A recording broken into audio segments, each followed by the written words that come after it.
Hello everyone, this is Noah, and today I'd like to talk a little bit about Kote Kitae.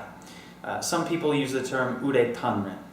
Both of those terms generally mean forearm or arm forging or conditioning.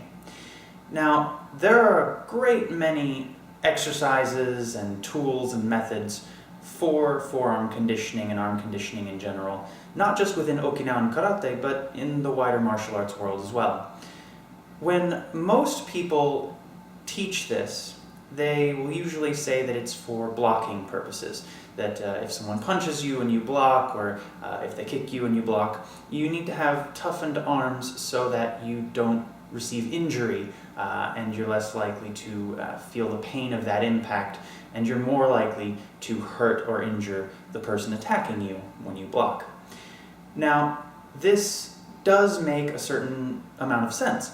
If someone throws a haymaker at your head and you do a force-on-force type of block, having toughened forearms will make it more likely that you will not be hurt and your opponent will be hurt. But if we look at our kata, they don't do too many force-on-force blocks.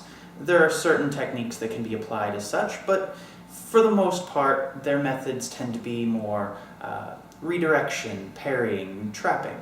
So there isn't as much of a need from a defensive standpoint to have those toughened forearms. On the other hand, our kata do utilize a fairly large number of attacks with the forearms. And this can be seen in something as simple as our naihanshi kata, for example, this forearm movement here. Most people will say that it's a hammer fist strike if they're looking at this offensively, and it certainly can be. But if we look at fighting and the chaos of fighting, it's always good to have some sort of margin for error.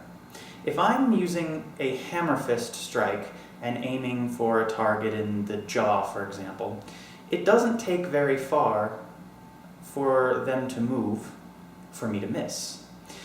On the other hand, if I'm aiming to hit with the forearm instead, then they have a lot farther they have to move in either direction to avoid the impact. I have a wider margin for error if I'm using my forearm. Even when we're looking at elbow strikes, this is something that, as part of the forearm, if they move, you may make impact higher up.